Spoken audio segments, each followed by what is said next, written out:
Le 22 février 2002, vous y retournez. Il fallait que j'y retourne, d'une part parce que j'avais fait la promesse à Carrie Sever de rendre le service qu'il m'avait rendu.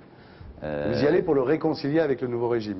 J'y vais parce qu'il a lancé un appel désespéré peu après la chute de la ville, donc peu après la chute des talibans, lancé un appel désespéré au Pakistan en disant j'ai de gros soucis. C'est quand même le type qui m'a sorti de l'embarras, notamment avec les Arabes. Et donc j'avais hâte d'y retourner parce que j'avais du mal à le localiser, je ne savais pas exactement ce qui lui passait. En fait, il a tout simplement été entollé. On lui avait confisqué ses talkie-walkie et ses 4 pick-up, ce qui me paraît normal. Mais on lui avait confisqué aussi ses armes. Et pour un Pashtoun, et particulièrement un Chinois-Ri, sans calage, c'est quand même, ça devient difficile. La vie devient difficile. Ah oui, là-bas, quand on n'a pas de calage, c'est comme ici quand on n'a pas de portable. Ça fait partie de l'héritage qu'on reçoit. Alors l'autre, en revanche, Tajmir Jawad, alors lui, il est recherché. Méchant. Ah ouais, lui c'est le méchant. Lui, il est recherché par tout le monde. Hein. Oui, il a du souci à se faire. Ouais. Et là, vous découvrez qu'en plus, il abusait sexuellement des prisonniers. C'est-à-dire que ça... Oui, alors ça a été réellement... Pas les très jeunes garçons. Alors là, vous recueillez donc tous ces témoignages sur Ben Laden, et vous avez la preuve que pendant que les Américains le recherchaient, il était à Jalalabad assez tranquillement. Oui, il y a des témoignages croisés, donc c'est pas fondé sur un seul témoignage. Il se trouve qu'il a passé l'essentiel du mois d'octobre dans la région de Jalalabad, souvent à Jalalabad. Bon, on savait qu'il avait des liens privilégiés à Jalalabad. Il avait son épouse qui était installée à Farmada, c'est à moins de 10 km de la ville. Mais il est resté dans la région parce qu'il la connaît bien. Il s'est battu durant la guerre contre les Soviétiques là-bas. Mais alors, ce qui paraît beaucoup plus étonnant, c'est qu'en dépit des précautions qu'il prenait, il a laissé des traces, il a laissé des indices. Plusieurs personnes l'ont vu. Il y a plusieurs témoins qui l'ont vu.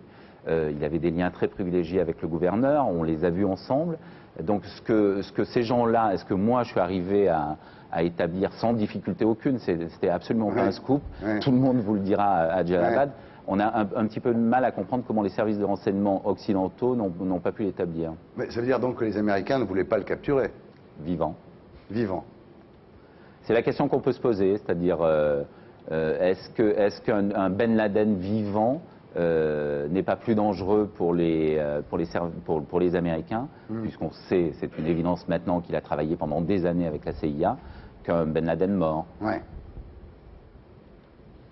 Michel Perrard, au moment où Ben Laden quitte Jalalabad, il y a un cortège de voitures, il ne s'en va pas tout seul. Il part avec... Vous avez expliqué que le Mollah Omar, lui, était parti sur une moto. Mais lui, il est parti avec combien de voitures?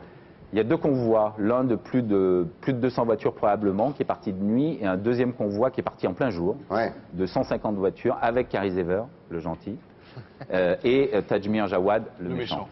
Et les Américains, avec leurs satellites, ils voient bien le convoi. J'ai pas la réponse. J'ai pas la réponse. Moi, je peux uniquement amener des faits, c'est-à-dire que Ben Laden est effectivement, après avoir acheté les tribus de la frontière pakistanaise, comme sauf-conduit pour ses hommes principalement, a quitté très tranquillement Jalalabad pour Tora Bora avec ce convoi où il y avait une 50aine de familles arabes. Il y avait toutes les familles, il y avait les femmes, il y avait les enfants. Karim racontait qu'il y avait des jeunes enfants de 10 ans avec les cartouchières, les kalachnikovs, et tout le monde est parti à Tora Bora. Simplement, Ben Laden n'est pas resté très longtemps à Tora Bora. Au bout d'une dizaine de jours, il est parti en zone tribale au Pakistan. Vous connaissez le livre de Dasquier, Guillaume Dasquier sur le pétrole. Lui, il explique qu'en fait, tout ça est dû à un simple fait, c'est que les Américains flippent un peu sur l'approvisionnement en énergie au Moyen-Orient, en Arabie Saoudite, et que donc ils veulent prendre le pétrole en Asie centrale, et qu'ils veulent construire un pipeline qui partirait d'Asie centrale, qui traverserait tout l'Afghanistan pour aller jusqu'à la mer. Vous en pensez quoi de ça? Parce que les pétrodollars, vous avez été aux premières loges. Moi j'ai été témoin de ça en 96, c'est-à-dire quand on nous raconte que l'opération Liberté immuable concerne Ben Laden, soit Ben Laden terroriste, pourquoi pas, mais aussi Mollah Omar. Je rappelle qu'en 96, les Américains connaissaient parfaitement Mollah Omar, qu'il avait déjà pris Kandahar, qu'il avait pris Kaboul. J'étais à Kaboul au moment où le département d'État a déclaré que les talibans étaient finalement très fréquentables, anti-modernes, disait le porte-parole, mais pas anti-occidentaux. Et je me souviens d'un voyage à Kandahar en octobre 96, où j'avais interviewé Mollah Hassan, qui est donc le numéro 2 des talibans après Mollah Omar, et le fax du gouverneur avait été offert par Unocal, qui est cette compagnie pétrolière californienne, qui effectivement avait pour projet de transporter le pétrole depuis le Turkménistan jusqu'à un terminal au Pakistan. Alors Thierry Meyssan nous disait ici la semaine dernière que Hamid Karzai, le nouveau patron de l'Afghanistan, avait bossé pour l'Unocal, pour cette boîte pétrolière. Il a été consultant d'Unocal, ouais. Il était extrêmement proche de la CIA à un moment donné. Vous en pensez quoi du bouquin de Thierry Meyssan chez Carnot qui s'appelle « Aucun avion n'est tombé sur le Pentagone » ? Écoutez, pour vous dire la vérité, j'ai beaucoup navigué sur le net ces derniers temps. Il y a beaucoup de ces éléments-là qui traînaient déjà sur le net.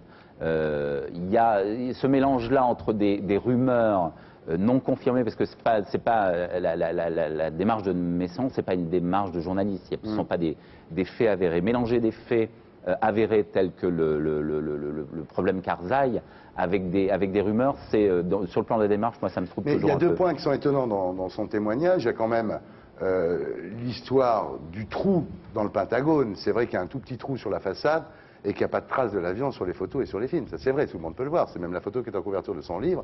Il y a une deuxième chose, c'est le passeport de Mohamed Atta qu'on a trouvé intact dans les ruines du World Trade Center quand même. Il y a plein de choses qui sont troublantes en ce qui concerne le 11 septembre. De là à extrapoler, tant qu'on n'aura pas...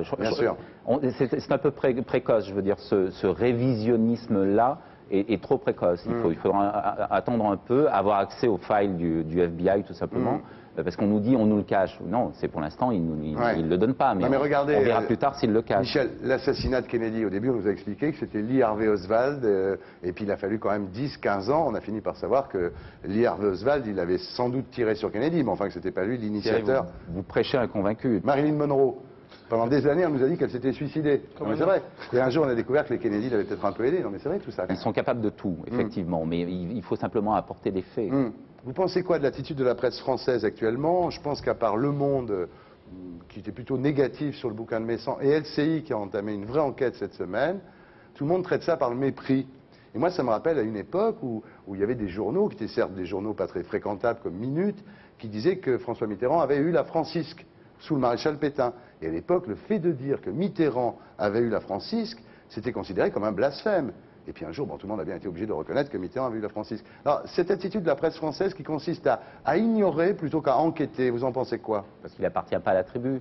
Mais c'est le grand mérite de ce bouquin, c'est de soulever les questions. À partir du moment où les questions sont soulevées, c'était d'ailleurs le mérite de votre émission la semaine dernière, ensuite que les cadors, que les limiers se mettent sur le coup, oui, je trouve ça intéressant. Nous, on donne la parole. Moi, je ne suis pas juge d'instruction, je ne suis pas journaliste d'investigation. Nous, on donne la parole aux gens, voilà, et puis après aux autres d'enquêter, évidemment. Nous, c'est pas notre boulot. Non, mais comme Meyssan s'est servi aussi de certains papiers. Le Karzai s'est sorti dans Le Monde au mois de décembre. Donc, à force d'échanges de bons procédés, on va peut-être arriver à quelque chose, oui, pourquoi pas. Mais en tous les cas, vous pensez quand même qu'il y a des choses qu'on ne nous dit pas? Je pense qu'il y a des choses qu'on ne nous dit pas. Je pense qu'il y a des raisons objectives pour qu'on ne nous les dise pas, dans certains cas. Et puis, je pense que par ailleurs, il y a de vraies enquêtes à faire. Mais je suis contre l'idée de construire déjà une théorie globale complète, à partir du moment où on manque, pour l'instant, singulièrement de matos. Merci. Vous avez une question à poser, Emmanuel. C'est formidable. Vous n'aimeriez pas être amoureuse d'un grand reporter comme ça qui fait la guerre et tout? Moi, j'adore. Si, s'il vous plaît. Oui, j'aimerais tellement. Mais c'est atroce de devoir partir et apprendre qu'il se fait lapider, c'est abominable. Oui, lapidation, c'est assez spécial. Quand vous dites, sérieusement, vous avez une famille? J'ai une famille, oui. Vous avez choisi la guerre? J'ai choisi de couvrir la guerre, pas de la faire. Jamais porté une arme, je déteste la violence. Jamais. Naturellement, on m'a proposé, on tombe toujours sur des miliciens qui sont ravis de nous faire essayer leur dernier modèle de calage. Jamais porté une arme de même. Vous allez repartir comme ça sans des conflits? Je repars dès la semaine prochaine. Prenez une compile de Jodassin. D'ailleurs, je repars en Colombie. On va parler d'Ingrid Betancourt. Et j'en profite pour vous parler d'Ingrid. Voilà. Elle se présente pour dénoncer un régime corrompu. C'est elle qui est à l'origine des révélations sur les liens troublants entre le cartel de Cali et l'ancien président. Elle a des relations extrêmement hostiles avec le nouveau président. Aujourd'hui, samedi, ça fait un mois qu'elle est aux mains de la guérilla des FARC et on n'en parle plus. Donc, c'est le moment. On va remettre une petite couche. On en parlera, c'est nous, on est très têtus. Je me souviens. Souvenez-vous de Michael Blanc. Voilà. Merci beaucoup en tous les cas d'être venu ici pour nous parler de votre livre. Alors si vous étiez très nombreux à acheter le livre de Thierry Meyssan la semaine dernière, cette semaine vous serez très nombreux parce que c'est aussi passionnant à acheter le livre de Michel Perra. Ça s'appelle Poste numéro 3, hôte des talibans. C'est chez Pauvert. Merci. Merci à vous.